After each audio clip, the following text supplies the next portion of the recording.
I met this guy, and I thought he was the one, I thought he was the one, and everything was really good in the beginning.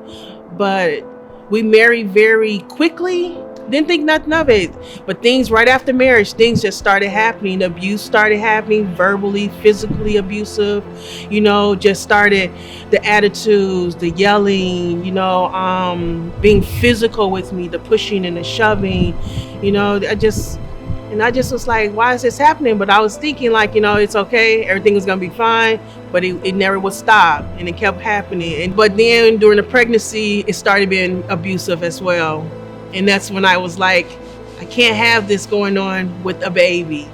I gotta get out of this situation, And that was my thought process, But he had already just left, and then I was like, you know what? This is my opportunity. It's time for me to go. And so at that point, I was in Georgia, and everything was so expensive. Everything was just so costly, and I couldn't afford anything, So I was like, what am I gonna do? Where am I gonna go? So I talked with my friend. I had a friend that lived here, and it was my best friend for over 20 years. And he was like, you should just come to Seattle. He said, there's resources, there's people, they will help you. And I didn't even think nothing else of it. And it was like, I was scared, but I was just like, I called my parents and I said, you know what? I'm coming to Little Rock. Dad, I'm gonna need you to drive me to Washington State. It was hard for at least the first 4 months. I think I got my place after 5 months being here. But before that, we had to sleep in our car a lot. So I didn't have no place to go. Then my baby was really sickly too in the beginning of his life. He was very sick. So I was in and out of the urgent care for at least 15, 20 times. So I know we spent a lot of time in our car. We had to spend lots of nights in the car, just in parking lots and sleeping in the car. When I first arrived here to Washington State, I went to the DHS office, and when I was there was a advocate for LifeWire, and when I got hooked into LifeWire, which that's the domestic violence people, and then when I got hooked into with them, then they told me about housing and how I can get hooked into housing, and that's when I became in contact with Wellspring. The first time I met with them, it was just like they were just so willing to do, whatever I needed. Like, okay, you need diapers, you need wipes, okay, you need food, you need clothes, you need shelter. What bills do you need pay? You need this pay, you need that pay. And I was just like, wow. And it wasn't like they were just saying it. They were doing it. And it was being done. So that was like absolutely amazing. I think for me, what really, I don't want to say surprised me, but was inspiring for me was how committed she was to being a mother. I mean, her world was her son, and not just her son, but making sure that he was healthy and that she was healthy. And so those were the things that were really inspiring for me, meeting her.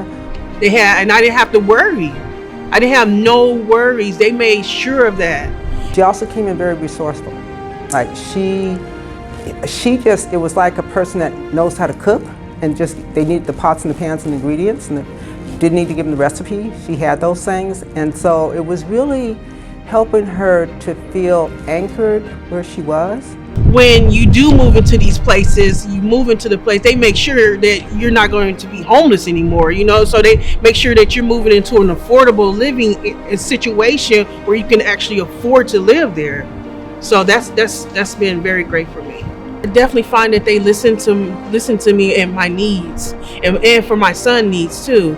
Even when he's sick, they make sure that, like, even just from making sure like the groceries come to my house versus me have to go and pick them up. So they definitely listen to my needs and they meet them.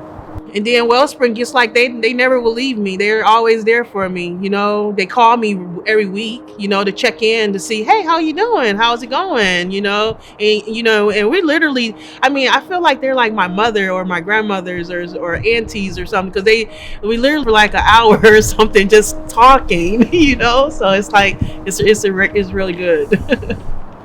I always had, you know, this thing that I'm just so independent and I could just do it on my own, you know. I'll just figure it out, you know. But I knew I needed help. I knew, and I had to just kind of just let go. I had to just let that go and say, hey, let me see what resources are out there. Let me see how someone else can help me, because I'm a single mom, you know, and that's not easy. It's hard. So and I can't do that by myself. I need someone to help me.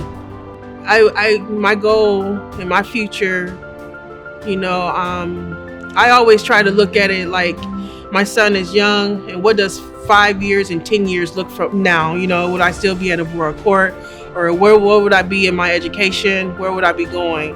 You know, and I always want the best for my son. You know, I have 15 brothers and sisters. And I never seen a community like this. You know, this community seemed like, for me, it has really came in a full circle for me.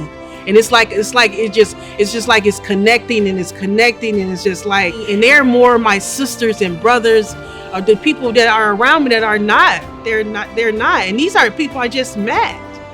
You know, and I feel more connected to this community here than my connection with my own personal family. You know, so it's amazing. I never seen anything like this before. I never would even imagine. I mean, I'm joyful and I'm so happy, and we don't even have a whole lot, but it's like we don't have no worries. We're happy. My baby's happy and healthy, you know, and I am too. So I'm loving life right now. It's really great.